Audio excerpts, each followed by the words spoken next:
En las afueras de La Habana, entre cañaverales que parecen interminables bajo el sol ardiente del Caribe, aún se murmura el nombre de la Hacienda Moncada, escenario de una de las tragedias más oscuras de la Cuba colonial.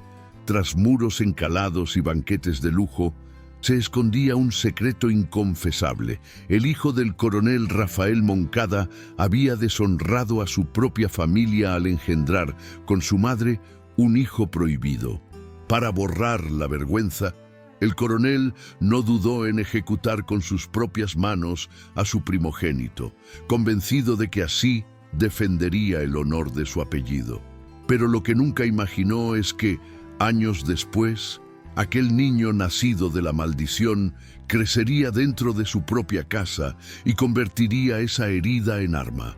En el mismo patio donde su hermano cayó bajo las balas, el joven heredero organizaría una rebelión secreta y enfrentaría a su propio padre, arrancándole la vida frente a todos. Si quieres saber cómo un hijo marcado por el pecado logró vengar la sangre de Alejandro y poner fin al reinado de hierro del coronel Moncada, quédate hasta el final. Comenta desde qué ciudad estás viendo este video y qué hora es. Deja un like y suscríbete al canal para nuevas historias todos los días.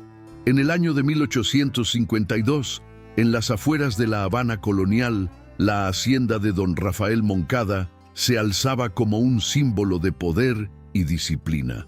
Era un hombre de porte rígido, con el rostro endurecido por campañas militares y la voz grave que nunca admitía réplica. Todos lo conocían como un coronel implacable, incapaz de tolerar la desobediencia ni en sus hombres ni en su propia casa. Su vida estaba marcada por la obsesión de mantener intacta la honra de su apellido, y esa obsesión pesaba como una cadena sobre cada miembro de su familia. Detrás de las paredes encaladas, Manuela de los Ríos, su joven esposa, intentaba encarnar la imagen de la dama perfecta, aunque su sonrisa rara vez alcanzaba los ojos. Y Alejandro, el hijo mayor de apenas 20 años, vivía bajo la sombra aplastante de un padre que exigía perfección en cada gesto. Lo que nadie imaginaba era que ese mismo hogar, tan alabado por vecinos y comerciantes, escondía una herida que pronto se abriría de la manera más escandalosa. El día en que todo estalló comenzó como cualquier otro, con el sol abrasador pintando de oro los cañaverales y los sirvientes corriendo de un lado a otro bajo órdenes severas. Don Rafael desayunaba en silencio, revisando documentos de contabilidad, mientras Manuela apenas podía probar bocado, con la mirada perdida en la vajilla de porcelana. Alejandro, inquieto, se ausentaba cada vez más de las obligaciones que su padre le imponía, y eso encendía las sospechas del coronel. Los murmullos entre los criados se habían vuelto constantes, rumores de algo innombrable que rondaba los pasillos de la hacienda. Ese día, un soldado se atrevió a repetirle al coronel lo que había escuchado en la cocina, que Manuela escondía un secreto imposible de disimular. La noticia cayó sobre él como un golpe seco en el pecho, encendiendo una furia que ya no habría manera de contener. El coronel pasó el resto de la mañana con un silencio que helaba la sangre de cualquiera que osara cruzarse en su camino. Se encerró en su despacho, donde las paredes altas estaban cubiertas de mapas militares y retratos de ancestros que parecían observarlo con severidad. Sus manos, acostumbradas a blandir la espada, temblaban sobre la madera de la mesa. No era un hombre dado a la duda, pero la sola idea de que la honra de su casa estuviera manchada le corroía las entrañas como un veneno lento. Recordaba la manera en que los vecinos saludaban con respeto al pasar, la forma en que su apellido abría puertas en los salones más exclusivos de La Habana. ¿Qué sería de todo eso si se confirmaba lo que había escuchado? Afuera, el sonido de los machetes cortando caña y las risas lejanas de los peones contrastaban con la tormenta que hervía en su pecho. A medida que avanzaba el día, el coronel sintió que el aire mismo dentro de la hacienda se volvía pesado, como si cada ladrillo supiera lo que estaba por descubrirse. Fue al caer la tarde cuando decidió enfrentar a su esposa. Entró en la alcoba con pasos firmes, y Manuela, al verlo, se estremeció como si hubiese presentido la tormenta que se cernía sobre ella. Vestía un sencillo vestido azul, el mismo que usaba cuando quería aparentar serenidad, pero sus manos entrelazadas revelaban un nerviosismo imposible de ocultar. Don Rafael no necesitó rodeos. Le lanzó de frente las palabras, duras como piedras, acusándola de traición y deshonra. Ella intentó negarlo al principio, pero la presión de la mirada del coronel y el peso insoportable de la verdad la quebraron. Entre sollozos confesó lo impensable, que Alejandro, su propio hijo, había cruzado la línea prohibida y que de esa unión nacía la vida que crecía en su vientre. El coronel sintió un rugido en la cabeza, un zumbido que lo ensordeció. Durante unos segundos creyó que el mundo se había desplomado a sus pies y que nada de lo que había construido tenía ya valor alguno. El rostro del coronel se transformó en una máscara de piedra. No gritó, no golpeó, no permitió que la furia se desbordara en gestos visibles. En cambio, un silencio gélido llenó la habitación, más aterrador que cualquier insulto. Manuela, arrodillada, lloraba con las manos cubriéndose el rostro, pero don Rafael no la miraba a ella.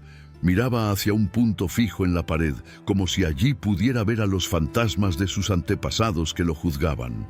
En su mente, el honor era más sagrado que la sangre misma, y la idea de que su propio hijo hubiese mancillado ese legado lo hacía sentirse atrapado en una pesadilla sin salida. Salió de la alcoba con paso firme, dejando a Manuela derrumbada sobre el suelo, y llamó a sus hombres con voz que no admitía réplica. En menos de una hora, la hacienda entera supo que algo grave estaba por suceder, aunque nadie se atrevía a pronunciarlo en voz alta. Los criados se miraban con ojos grandes, el miedo recorriendo los pasillos como una corriente eléctrica. Al caer la noche, el patio central se iluminó con antorchas encendidas, creando un escenario lúgubre en el corazón de la hacienda. Los soldados se alinearon a los costados en silencio, con las miradas clavadas en el suelo. Los criados, reunidos en un rincón, observaban aterrados, sabiendo que cualquier palabra equivocada podía costarles la vida. En medio de aquel círculo de fuego y sombras, apareció Alejandro, llevado a empujones por dos guardias. Vestía todavía con la ropa de montar, desordenada y manchada de polvo, como si lo hubieran sacado a la fuerza de alguna de sus escapadas. Su mirada oscilaba entre la altivez juvenil y un terror apenas disimulado. Cuando lo colocaron frente a su padre, el silencio se volvió absoluto. Don Rafael, erguido como una estatua, lo observó con una mezcla de repulsión y tristeza contenida. No lo veía como a un hijo, sino como a un enemigo interno que había traicionado la esencia misma de lo que significaba ser un Moncada. Don Rafael avanzó unos pasos hacia el centro del patio, y el sonido de sus botas sobre la piedra resonó como un tambor fúnebre. El aire estaba espeso, cargado de humo de antorcha y del murmullo de insectos nocturnos que parecían testigos indiferentes de la tragedia. Cuando se detuvo frente a Alejandro, todos contuvieron la respiración. Con voz grave y cortante, declaró que el apellido Moncada no podía ser manchado por el pecado más abominable, y que él, como padre y como soldado, tenía el deber de arrancar de raíz esa vergüenza. Cada palabra caía como un látigo sobre el muchacho que intentaba mantener la cabeza erguida, pero cuyos labios temblaban. Alejandro quiso hablar, explicar, inventar alguna excusa que lo librara, pero la mirada de su padre lo fulminó antes de que pronunciara una sola sílaba. Los criados intercambiaban miradas horrorizadas. Nunca habían presenciado algo tan brutal, y sin embargo sabían que nadie escaparía ileso si se atrevía a intervenir. Manuela apareció entonces en el balcón superior, pálida como un espectro, con el cabello suelto y los ojos enrojecidos de tanto llorar. Su grito desgarrador resonó por encima de todo. Suplicaba clemencia, pedía a su esposo que recordara que ese muchacho era su hijo, la carne de su carne. Pero don Rafael no se inmutó. Su rostro seguía siendo el de un juez que dicta sentencia, no el de un padre que enfrenta a su descendencia. Levantó la mano derecha y los soldados se tensaron como si hubieran ensayado aquel momento. Era la señal que nadie quería ver, el gesto que confirmaba que Alejandro no saldría vivo de aquel patio. El muchacho, comprendiendo su destino, cerró los ojos por un instante, como si quisiera grabar en la memoria los últimos sonidos de la vida. El canto de un grillo, el crujido de la madera al arder en la antorcha, los sollozos lejanos de su madre. Todo se volvió insoportablemente real y al mismo tiempo irreal, como si estuviera dentro de un sueño del que no podía despertar. La señal fue suficiente. 2 soldados levantaron sus fusiles, mientras el resto permanecía rígido, como estatuas de piedra.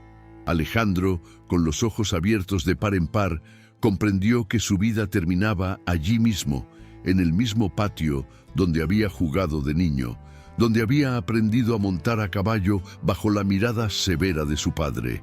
La ironía lo atravesó como un puñal. Aquel lugar de recuerdos ahora sería su tumba. Los criados apartaron la vista. Algunos se cubrieron la cara con las manos, temiendo que sus lágrimas pudieran ser interpretadas como un acto de rebeldía. Manuela, desde lo alto, gritaba su nombre una y otra vez, hasta que su voz se quebró en un hilo ahogado. El coronel, inmóvil, observaba la escena como quien contempla un deber cumplido, aunque por dentro un torbellino de rabia y dolor lo desgarraba sin darle tregua. El silencio del muchacho, su dignidad precaria en esos últimos segundos, clavaba una espina en lo más profundo del corazón del padre, aunque jamás lo admitiría frente a nadie. El estampido de los disparos quebró la noche como un trueno seco. El cuerpo de Alejandro cayó hacia atrás, golpeando con un ruido sordo las piedras húmedas del patio. La sangre se expandió lentamente, dibujando un río oscuro que parecía reclamar su lugar en la historia maldita de la familia Moncada. Nadie se movió, nadie respiró. Por un instante, todo quedó suspendido en un silencio casi sobrenatural. El coronel giró sobre sus talones y se marchó sin mirar atrás, como si el acto de ejecución hubiera sido apenas un trámite necesario. Los soldados bajaron las armas, tensos, y uno de ellos hizo la señal para que 2 criados recogieran el cuerpo. Manuela, sin fuerzas, se desplomó en el balcón, sus manos aferradas a la baranda, como si quisiera lanzarse para unirse a su hijo. A partir de esa noche, la hacienda quedó marcada. Ni las paredes encaladas ni los campos de caña pudieron ocultar la mancha de un secreto que se había vuelto tragedia pública. Esa misma noche, el rumor comenzó a expandirse más rápido que el humo de las antorchas apagadas. Los criados, aun bajo amenaza de silencio, no pudieron contener la impresión de lo ocurrido. Algunos susurros se escaparon en las cocinas, en los establos, en los pasillos oscuros donde nadie parecía escuchar. En cuestión de horas, los soldados de confianza del coronel también empezaron a compartir la historia en las tabernas de La Habana, que don Rafael Moncada había ejecutado a su propio hijo en el patio de su hacienda. La noticia era demasiado escandalosa para quedar confinada entre muros. Cada palabra se deformaba un poco más al pasar de boca en boca, pero todas coincidían en lo mismo. Había sangre en el nombre de los Moncada y ya nada podría borrarla. En los pueblos cercanos, las familias repetían el relato con un estremecimiento, convencidas de que esa casa, tan imponente y orgullosa, estaba ahora maldita. Manuela, por su parte, fue reducida a una sombra dentro de la mansión. El coronel la vigilaba con ojos fríos, incapaz de perdonarla, pero al mismo tiempo obsesionado con mantener las apariencias frente a la sociedad. Para los visitantes y vecinos, ella era presentada como una esposa enferma, demasiado frágil para asistir a cenas o bailes. Nadie sospechaba que detrás de esas paredes la joven vivía un encierro asfixiante, vigilada por sirvientas que actuaban más como carceleras que como compañeras. Sus días se consumían en un silencio pesado, roto únicamente por el eco de sus propios sollozos cuando recordaba a Alejandro. Cada rincón de la hacienda le devolvía su imagen: la silla donde él solía sentarse, la escalera que bajaba de dos en dos, el jardín donde había tocado la guitarra en noches tranquilas. Para Manuela, todo se convirtió en un mausoleo vivo, un recuerdo constante de la tragedia que la perseguiría hasta el final de sus días. Los meses siguientes fueron un calvario para Manuela. Encerrada en sus aposentos, cargaba no solo con la humillación de haber sido señalada como culpable de la desgracia, sino también con el peso físico de un embarazo que nadie podía reconocer abiertamente. El coronel ordenó que se difundiera la versión de que ella había enfermado gravemente y que necesitaba reposo absoluto, de modo que ninguna visita sospechara la verdadera razón de su reclusión. Mientras tanto, los criados eran obligados a callar, y cualquiera que insinuara un rumor era amenazado con látigos o destierro. La atmósfera en la hacienda se volvió opresiva.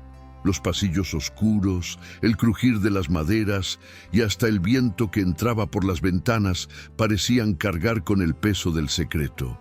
Manuela apenas veía la luz del sol y sus días se consumían entre lágrimas y recuerdos de Alejandro, cuyo rostro se confundía en sueños con el del niño que crecía dentro de ella. Cada latido de su vientre era una mezcla de esperanza y tormento, como si la vida y la culpa caminaran de la mano. Finalmente, una noche lluviosa, los dolores comenzaron.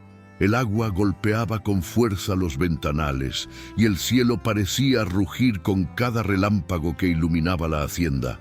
Dos criadas leales la asistieron en el parto, bajo la mirada implacable de un médico contratado en secreto por el coronel. Los gritos de Manuela se mezclaban con el fragor de la tormenta y el eco retumbaba por toda la casa, aunque nadie se atrevía a asomarse. Cuando el llanto del recién nacido rompió el aire denso de la habitación, Manuela lo estrechó con desesperación contra su pecho. Era un niño de rasgos inconfundibles, con los mismos ojos oscuros de Alejandro y la piel clara que revelaba el linaje compartido. Don Rafael, al verlo por primera vez, sintió una mezcla brutal de repulsión y fascinación. Aquella criatura era la encarnación viviente del pecado, pero también un recordatorio de que el apellido Moncada aún podía continuar. Fue en ese instante que tomó la decisión de presentarlo al mundo como su legítimo heredero, ocultando bajo un velo de mentiras la verdad que solo unos pocos conocían. El coronel no tardó en ejecutar su plan. Pocas semanas después del nacimiento, organizó una pequeña ceremonia en la capilla de la hacienda para presentar al niño como fruto legítimo de su unión con Manuela. Los invitados eran cuidadosamente seleccionados, hacendados cercanos, un par de oficiales de confianza y el párroco local, hombre conocido por su silencio estratégico ante los secretos de la élite. Todo estaba calculado al detalle. El altar se llenó de flores blancas, los soldados custodiaban las entradas y la casa, iluminada con candelabros, parecía resplandecer con una falsa pureza. Cuando Manuela apareció con el bebé en brazos, envuelta en un vestido claro que contrastaba con su rostro agotado, los murmullos comenzaron. Algunos creían en la versión oficial de un embarazo tardío. Otros, más suspicaces, notaban la sombra de dolor en sus ojos. Don Rafael, erguido junto a ella, se mostraba orgulloso, como si realmente hubiera ganado una batalla personal contra el destino. Cada sonrisa suya, sin embargo, era un gesto forzado, sostenido por la necesidad de proteger la fachada que tanto le había costado construir. Los criados más antiguos observaban en silencio desde las sombras, conscientes de la verdad que debía enterrarse para siempre. Cada uno de ellos cargaba la amenaza de los castigos si llegaban a pronunciar siquiera una palabra sobre lo ocurrido meses atrás. Aún así, el miedo no podía apagar las miradas de compasión hacia Manuela, ni el escalofrío que recorría sus cuerpos al ver al niño, con esos ojos idénticos a los de Alejandro. Para muchos, aquel pequeño era un recordatorio vivo de la tragedia, un eco imposible de callar. Con el paso de los días, la historia oficial se consolidó. El niño fue registrado como heredero legítimo de los Moncada y el rumor fue sofocado por la fuerza del poder del coronel. Sin embargo, fuera de la hacienda las habladurías continuaban. En las tabernas de La Habana, algunos aseguraban que la criatura llevaba la maldición del incesto y que la sangre de los Moncada estaba condenada desde entonces. El coronel podía controlar su casa, pero no las lenguas que serpenteaban libres por la ciudad. El niño creció rodeado de lujos que contrastaban brutalmente con la verdad de su origen. En los primeros años, la hacienda parecía vivir en un silencio forzado. Nadie se atrevía a hablar demasiado alto, y cada paso en los corredores estaba medido por el temor de ser escuchado. Manuela se convirtió en un refugio absoluto para el pequeño. Lo cargaba siempre entre sus brazos, le susurraba canciones antiguas que aprendió de su madre y lo protegía con una devoción que rayaba en la desesperación. Para ella, aquel hijo era todo lo que quedaba de Alejandro, un lazo irrompible con el muchacho que había perdido. Cada vez que miraba los ojos del niño, sentía un estremecimiento. Era como si el espíritu de su hijo mayor se reflejara allí, vigilante, recordándole tanto el dolor como el amor imposible que marcó su destino. Manuela, aunque quebrada, encontraba en esa criatura la única razón para seguir respirando dentro de aquella prisión dorada. Don Rafael, en cambio, vivía atrapado en una contradicción constante. Al ver al niño correr por los jardines o reír en los pasillos, sentía un orgullo extraño, como si aquel heredero fuera la prueba de que su apellido sobreviviría a todo. Pero, al mismo tiempo, cada gesto del pequeño lo atormentaba. La manera de inclinar la cabeza, la forma en que fruncía el ceño, incluso su risa, todo le recordaba demasiado a Alejandro. Esa semejanza lo perseguía como un fantasma en vida, un recordatorio de que nunca podría borrar del todo la vergüenza que había intentado enterrar. A veces lo observaba desde lejos, con los puños cerrados, debatiéndose entre la repulsión y la fascinación. En las noches, encerrado en su despacho, bebía aguardiente hasta perder la razón, murmurando que el pecado corría por las venas de ese niño, aunque en público lo presentara con orgullo como el futuro de los Moncada. Su lucha interna se convirtió en el verdadero castigo, un tormento silencioso que ni la disciplina ni la riqueza podían aliviar. Con el paso de los años, el muchacho comenzó a salir más allá de los muros de la hacienda, acompañando a su madre a misa o a pequeños paseos vigilados por soldados. Fue entonces cuando los rumores, que nunca se habían extinguido del todo, cobraron nueva fuerza. Los vecinos de La Habana observaban al niño con una curiosidad incómoda. Había quienes aseguraban que sus facciones eran demasiado parecidas a las de Alejandro, cuyo rostro aún se recordaba entre las fiestas de la juventud colonial. Cada gesto del muchacho parecía confirmar las sospechas de quienes nunca creyeron en la versión oficial de un embarazo tardío. En las tabernas, los peones y marineros contaban la historia como si fuera una leyenda prohibida. El hijo que había nacido del pecado más impensable y que ahora era criado como heredero legítimo. La ciudad, que vivía de chismes tanto como de azúcar y tabaco, encontraba en aquel relato un manjar irresistible.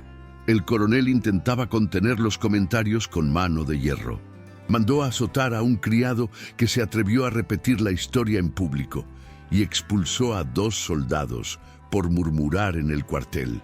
Sin embargo, cuanto más buscaba silenciar las voces, más crecían los susurros en las calles. Para algunos, el niño era un mal presagio. Decían que en su mirada oscura habitaba una maldición que acabaría por arruinar a los Moncada. Otros lo veían como un inocente condenado a cargar un destino que no había elegido. Manuela, al escuchar de lejos aquellos comentarios, sentía un nudo en la garganta. Sabía que, por más amor que le diera, el niño nunca escaparía del peso de su origen. Y lo más cruel era que ese origen estaba inscrito en su propia sangre, imposible de borrar, aunque se intentara cubrir con todas las riquezas del mundo. A medida que crecía, el niño empezó a notar que algo en su vida no encajaba con la naturalidad de los demás.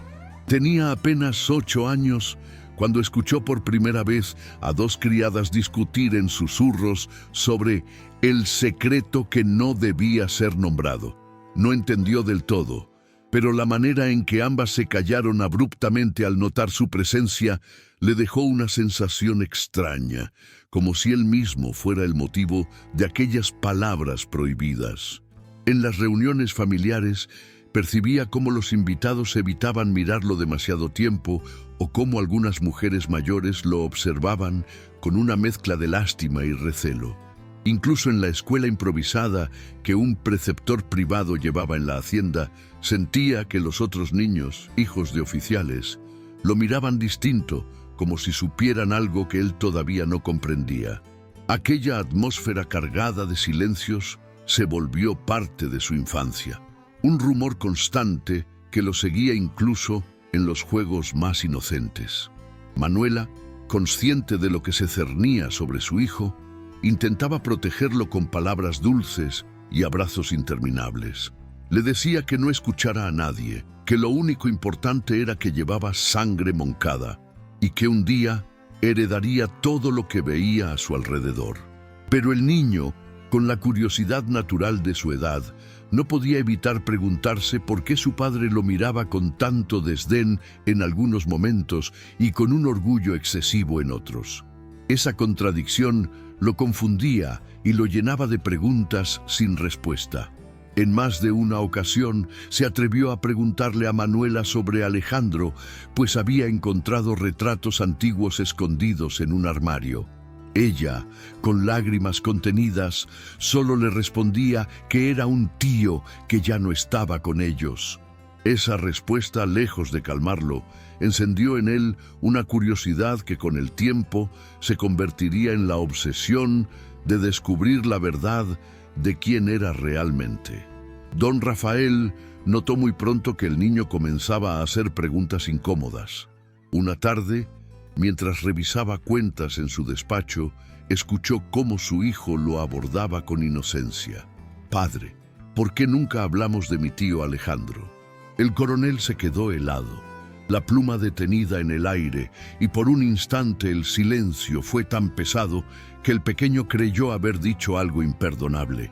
Con voz seca, Rafael le ordenó no volver a mencionar ese nombre, como si fuera una palabra maldita. El niño bajó la cabeza, pero la curiosidad ya había encendido una chispa imposible de apagar. El coronel, al quedarse solo, sintió cómo la sangre le hervía.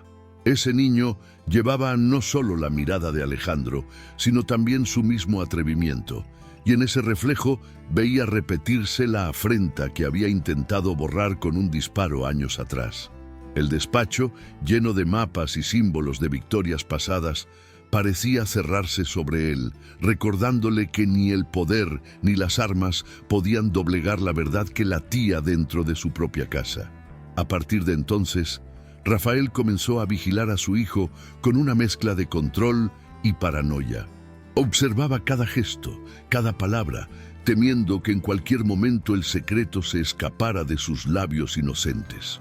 Ordenó a los criados que jamás hablaran del pasado en presencia del muchacho y que destruyeran cualquier objeto que pudiera recordarle a Alejandro. Retratos fueron quemados en secreto, cartas escondidas bajo llave, y hasta la guitarra favorita de su hijo muerto desapareció misteriosamente del salón.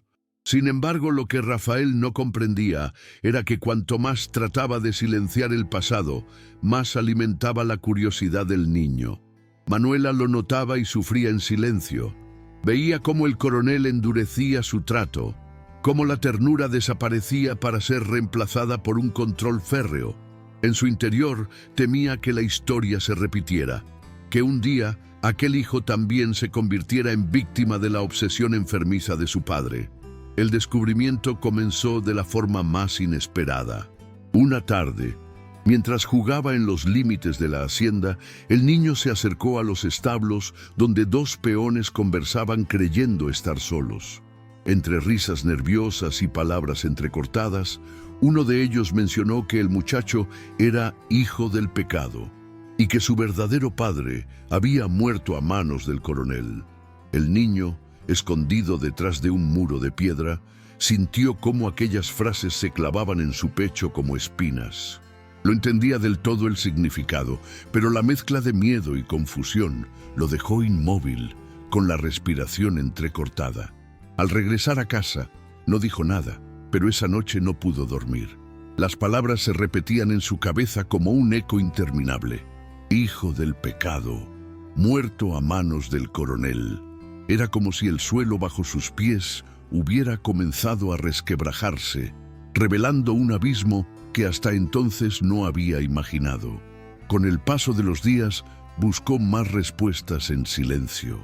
Escuchaba conversaciones a escondidas. Observaba con atención los gestos de los criados cuando alguien mencionaba el nombre de Alejandro. Empezó a notar las contradicciones en las historias que le contaban. Un tío ausente que nadie describía con claridad. Retratos que habían desaparecido misteriosamente. Recuerdos que se cortaban de golpe como si fueran cuerdas prohibidas de tocar. Cada detalle reforzaba la sospecha de que algo enorme le estaban ocultando. En el fondo temía confirmar lo que su intuición ya le susurraba, pero la necesidad de saber era más fuerte que el miedo.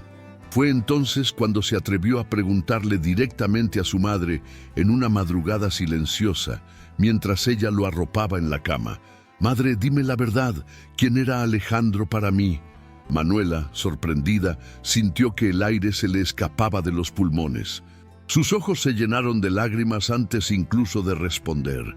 Y ese gesto fue para el niño la confirmación de que toda su vida había estado construida sobre un secreto imposible de sostener. Manuela no pudo resistir más al peso del silencio. Sentada en el borde de la cama, con la luz tenue de una vela temblando sobre su rostro, tomó las manos del muchacho y dejó escapar un suspiro quebrado. «Alejandro, no era tu tío», comenzó con voz temblorosa. «Era tu hermano». El niño abrió los ojos con desconcierto, como si aquella revelación no tuviera sentido dentro de la realidad que conocía. Ella continuó, arrastrada por la necesidad de liberar lo que la ahogaba desde hacía años. Le habló del amor prohibido, del error que la había condenado, de la furia del coronel y del disparo que había terminado con la vida de Alejandro en el mismo patio donde él solía jugar. Cada palabra era un puñal que desgarraba no solo al niño, sino también a ella misma, porque revivir esa historia era como volver a morir un poco. Al terminar, lo abrazó con fuerza, temiendo que él la rechazara, pero el muchacho se quedó rígido, incapaz de procesar tanta verdad de golpe.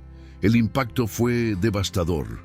Durante días, el niño vagó por la hacienda como un fantasma, evitando mirar a su padre y apenas respondiendo a su madre. Los pasillos que antes le parecían enormes espacios de juegos se convirtieron en un laberinto de sombras. En cada rincón veía imágenes que ahora tenían otro significado. El suelo de piedra del patio como escenario de una ejecución. El despacho de su padre como el lugar donde se fraguaban condenas. Las miradas esquivas de los criados como pruebas vivientes de que todos lo sabían menos él. El rencor comenzó a crecer en su interior como una semilla venenosa.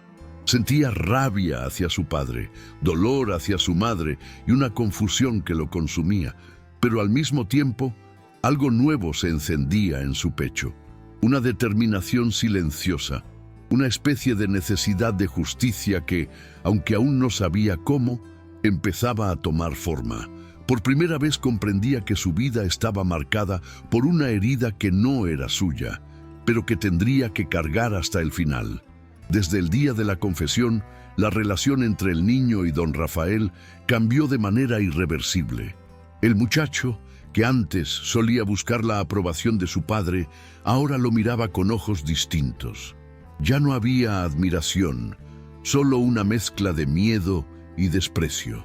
Cada vez que el coronel entraba en una habitación, el aire parecía volverse más pesado y el niño sentía como la sangre le hervía en silencio. Guardaba para sí las preguntas que lo consumían, pero su mirada lo decía todo. Sabía que aquel hombre no solo era su padre, sino también el verdugo de su hermano. Don Rafael, por su parte, notaba ese cambio y lo interpretaba como un desafío.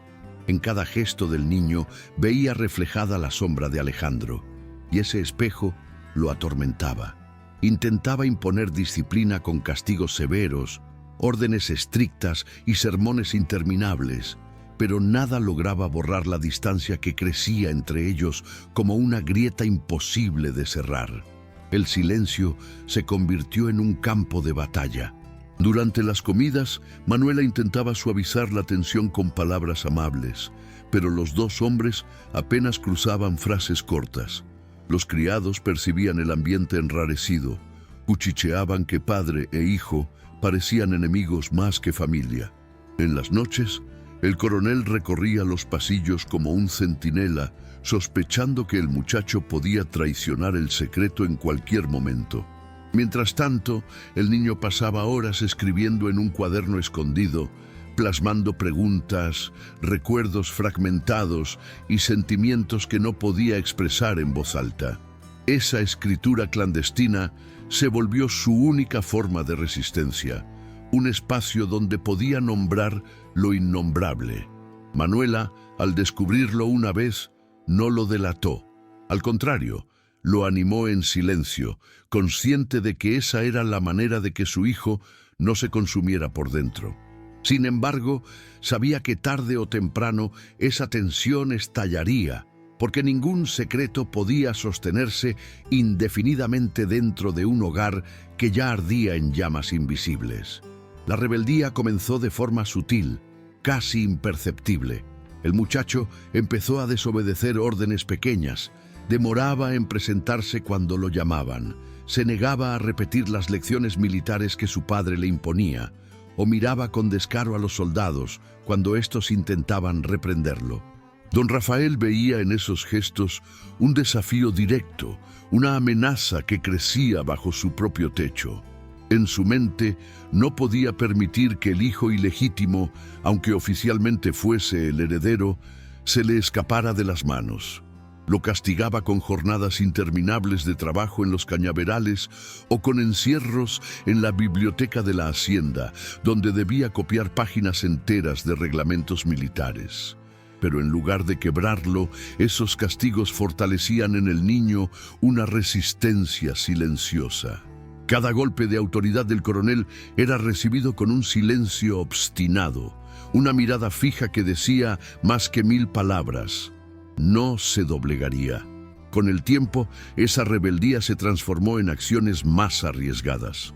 Una noche, el coronel descubrió que el muchacho había escapado de la hacienda para mezclarse con los peones en una fiesta clandestina, donde escuchaba historias sobre su hermano Alejandro contadas en susurros como leyendas prohibidas. Allí supo detalles que su madre nunca se atrevió a contar, que Alejandro había sido amado por muchos, que su muerte fue vista como un acto de tiranía y que para algunos todavía era recordado como un mártir. Esa noche, al regresar, el niño no fue el mismo. Se dio cuenta de que la verdad no estaba solo dentro de los muros de la hacienda, sino también en las voces del pueblo. Al ser confrontado por su padre, no bajó la cabeza. Sostuvo su mirada con una firmeza que sorprendió incluso al coronel. Ese pequeño gesto marcó el inicio de una guerra silenciosa entre ambos, una lucha que ya no se libraba solo con palabras, sino con voluntades enfrentadas que, tarde o temprano, estallarían en un acto irreversible.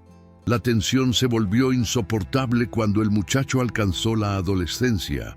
Ya no se conformaba con pequeños gestos de desobediencia, comenzó a desafiar abiertamente la autoridad del coronel frente a los soldados y criados. Si don Rafael le ordenaba entrenar con la espada, él dejaba caer el arma al suelo con un gesto de desprecio. Si lo obligaba a estudiar reglamentos militares, respondía con ironías que hacían sonreír a los peones a escondidas. El coronel, acostumbrado a ser temido por todos, no soportaba esa insolencia. Cada día veía en su hijo no solo el reflejo de Alejandro, sino también el eco de su propia derrota. Intentaba sofocar la rebeldía con castigos cada vez más duros, pero el joven parecía crecerse con cada golpe, como si el dolor alimentara la furia que llevaba dentro. Para Manuela, esos enfrentamientos eran una tortura. Temía que un día el coronel, enceguecido por la ira, repitiera la historia y volviera a manchar las piedras del patio con la sangre de un hijo. Fue en ese ambiente sofocante donde la idea de la venganza comenzó a tomar forma en la mente del muchacho. No se trataba de un plan elaborado de inmediato, sino de una chispa que fue alimentándose con cada humillación. Escuchaba los susurros de los criados, las historias del pueblo que lo pintaban como el hijo del pecado, y comprendió que su vida nunca sería aceptada mientras su padre siguiera vivo. Esa certeza lo consumía en silencio, transformando su rabia en un propósito. Empezó a ganarse la confianza de algunos trabajadores de la hacienda, mostrándoles respeto y compartiendo con ellos lo poco que podía. Poco a poco, fue descubriendo que no todos temían al coronel. Había quienes lo odiaban en secreto, quienes habían perdido familiares por su mano dura o sufrido injusticias bajo su mando.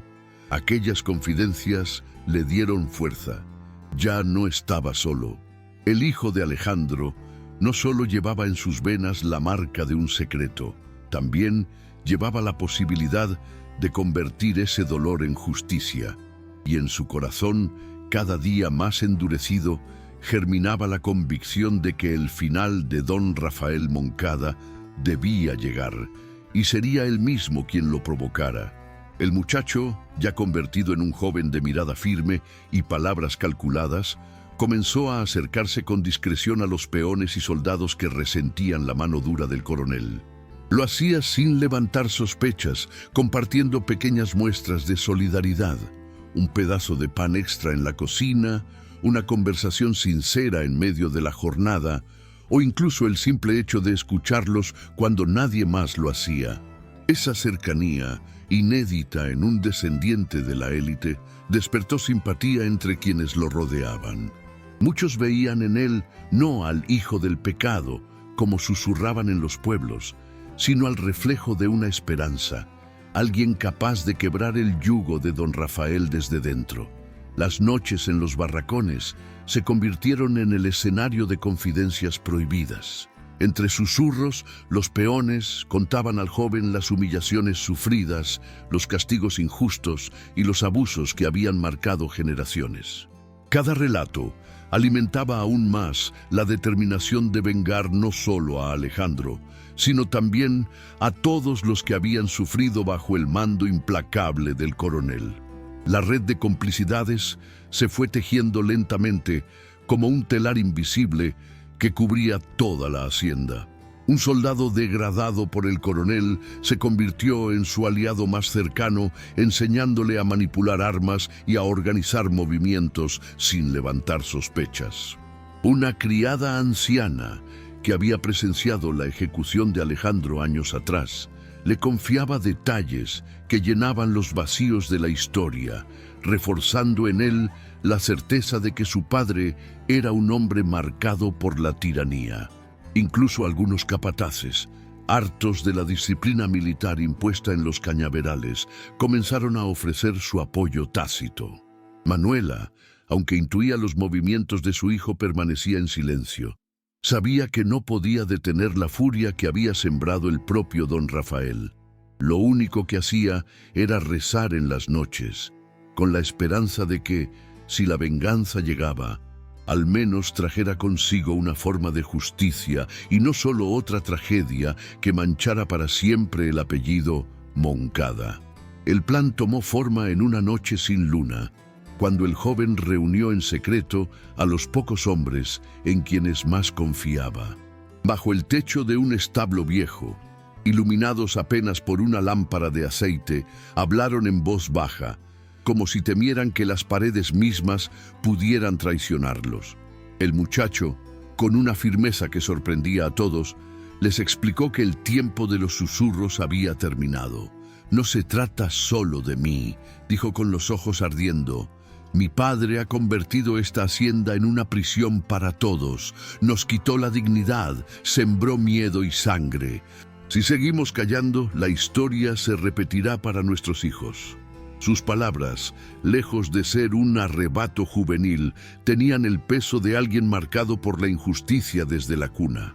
Los presentes lo escuchaban en silencio, conscientes de que cada frase era peligrosa, pero también liberadora. Era la primera vez que alguien se atrevía a poner en palabras lo que todos pensaban desde hacía años. Los preparativos se extendieron durante semanas. El joven se encargó de conocer los horarios exactos de su padre, los cambios de guardia y hasta las rutas que tomaba para supervisar los cañaverales. Los soldados aliados practicaban en secreto, disfrazando sus ejercicios como rutinas ordinarias. Los peones escondían herramientas que podrían convertirse en armas improvisadas. Cada pieza del plan se movía con precisión, mientras el coronel, confiado en su disciplina férrea, no imaginaba que la rebelión se estaba gestando bajo su propio techo. Manuela, aunque nunca participó directamente, percibía el murmullo de la conspiración en los pasillos. Sus ojos, cansados por años de llanto, brillaban con un destello ambiguo, miedo por lo que podía suceder, pero también esperanza de que al fin alguien pusiera fin al ciclo de dolor. Para ella, el dilema era insoportable: perder a su hijo en una rebelión, o verlo consumirse lentamente bajo la sombra del mismo hombre que había destruido a Alejandro. La víspera del enfrentamiento fue una noche cargada de presagios. El cielo se había cubierto de nubes pesadas y un viento áspero recorría los cañaverales, silbando como si anunciara lo inevitable.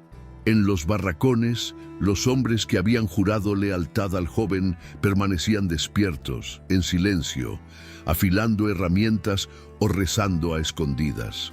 Nadie se atrevía a hablar demasiado. Bastaba con mirarse a los ojos para comprender que no había marcha atrás.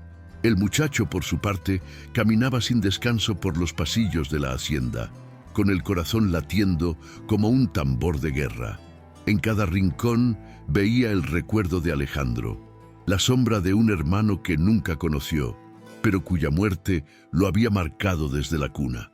«Mañana será por ti», murmuró al aire, como si esperara que la voz de su hermano lo escuchara desde algún rincón invisible de la casa. Manuela lo observaba desde la puerta entreabierta de su alcoba, con lágrimas contenidas. Sabía que lo que estaba a punto de suceder podía salvarlo o condenarlo para siempre. Don Rafael, ajeno al complot, cenaba esa noche con la misma severidad de siempre. Vestido con su uniforme impecable, hablaba poco, limitándose a dar órdenes a los criados y a revisar en voz alta las cuentas de la hacienda. El silencio de su esposa y de su hijo no le pareció extraño. Estaba acostumbrado a que el miedo gobernara las palabras en su mesa. Sin embargo, hubo un momento en que levantó la vista y encontró los ojos del joven, firmes, desafiantes, sin apartarse ni un segundo de los suyos. Fue un cruce breve, pero intenso, que heló la sangre de Rafael sin que él mismo supiera por qué. Terminó la cena con un gesto brusco, levantándose antes de tiempo y ordenando que nadie lo molestara en su despacho. Esa misma noche, Mientras el coronel se refugiaba en sus papeles y su aguardiente, el joven reunió por última vez a sus aliados bajo la sombra de los establos. El plan estaba listo. Al amanecer, la hacienda de los Moncada dejaría de ser el reino absoluto del coronel. El amanecer llegó con un silencio extraño, como si hasta los pájaros hubieran decidido callar. La hacienda parecía contener la respiración mientras el sol apenas despuntaba en el horizonte, tiñendo de rojo los cañaverales.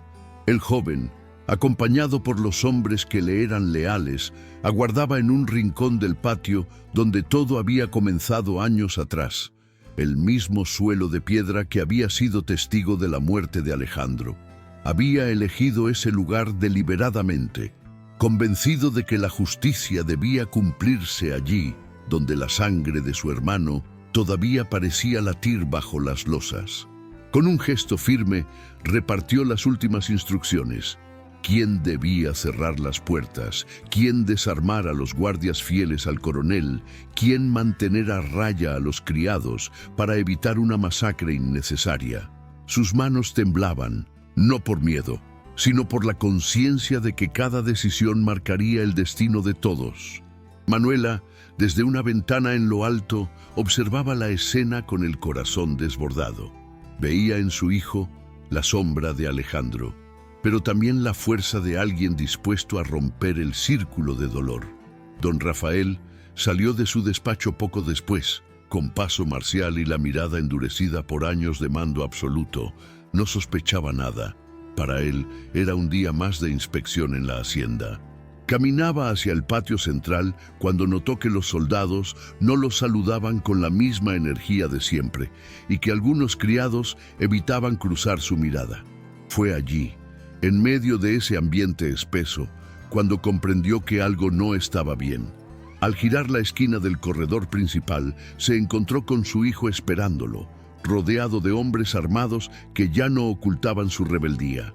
El coronel detuvo su paso, sorprendido, y durante unos segundos reinó un silencio absoluto.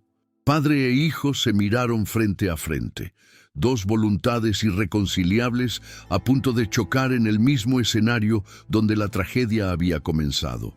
En los ojos del joven brillaba una determinación que Rafael jamás había visto antes. En los del coronel, un destello de incredulidad, como si por fin entendiera que su reinado de hierro llegaba a su fin. El coronel fue el primero en romper el silencio. Su voz, acostumbrada a mandar, resonó firme aunque con un leve temblor escondido. ¿Qué es esta farsa? Baja esas armas antes de que te arrepientas. Pero ya no era el hombre invencible que había ejecutado a Alejandro años atrás.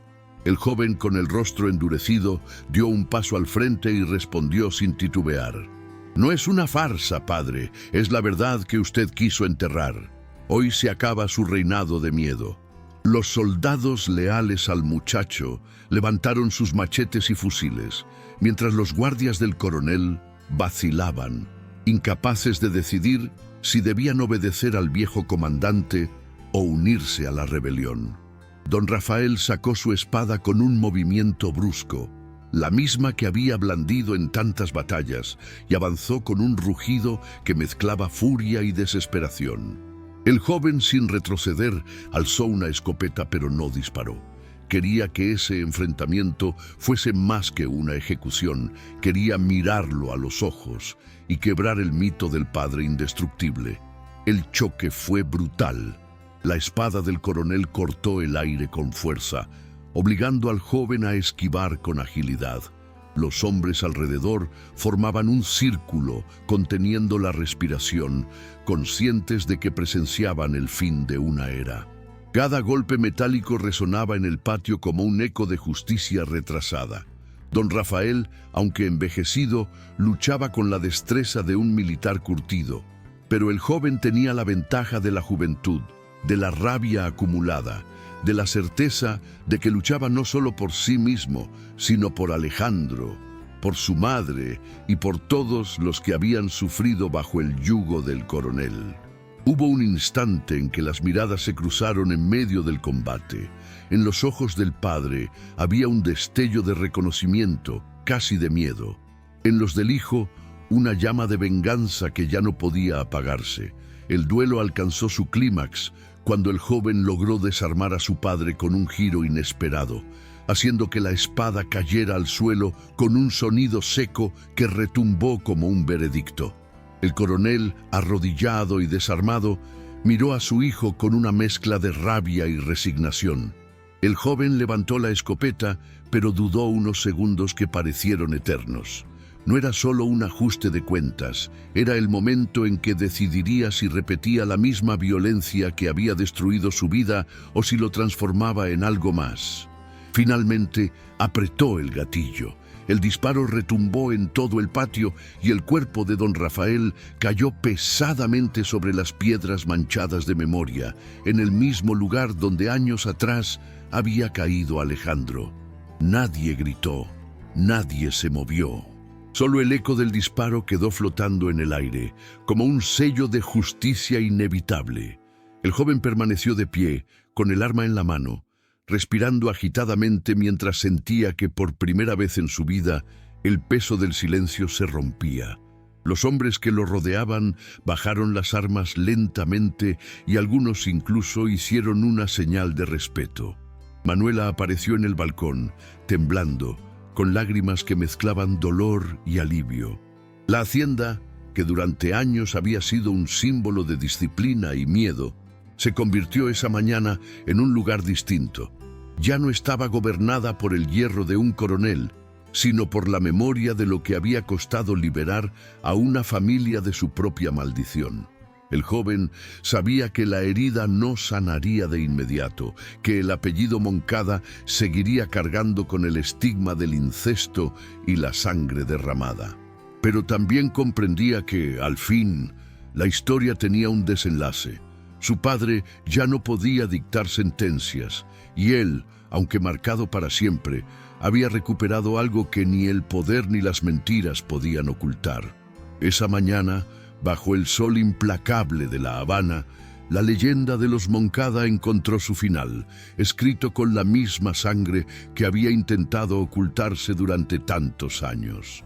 Y así concluye la trágica historia de la familia Moncada, marcada por secretos, sangre y venganza en el corazón de La Habana colonial. Si te impactó este relato y quieres conocer más historias ocultas que el tiempo intentó silenciar, suscríbete al canal y acompáñanos para descubrir las leyendas más oscuras de nuestro pasado.